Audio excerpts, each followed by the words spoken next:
Roberto Arguelles grew frustrated after the courts ordered a mental evaluation. He really wanted to be executed, and these delays angered him, so he took matters into his own hands. Roberto Arguelles committed suicide while in prison. He was scheduled to be executed in June, but it was delayed following a court-ordered evaluation. Authorities say that Arguelles began eating his own feces, along with plastic bottles, causing a blockage in his stomach. It didn't shock me with knowing how crazy the guy was in the first place. Nothing really shocks me. Arguelles was charged with capital murder for killing Margo Bond in 1992. A week later, 13-year-old Stephanie Blundell was kidnapped while walking to school. 3 weeks passed when he offered Lisa Martinez and Tuesday Roberts a ride. They were never seen again. The bodies of Roberts and Martinez were dug up in a pig farm that the Arguelles family owned. Martinez's family didn't want him executed, but they had hoped he'd spend the rest of his life in prison.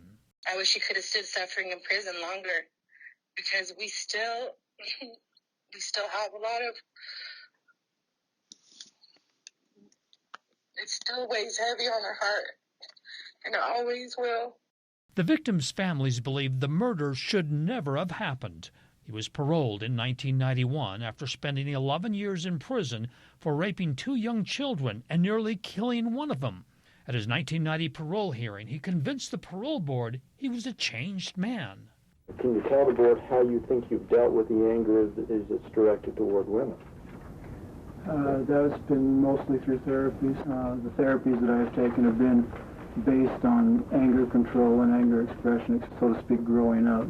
This was a Hispanic guy that they said, do not let this man out again or he will kill again, and the parole board let him out. And within 2 months of letting the guy out, he murdered 4 people, 4 innocent women.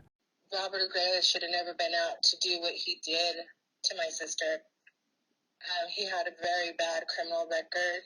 The years have softened Severe's anger towards Arguelles. He's overcome his own demons and understands this was his mother's destiny.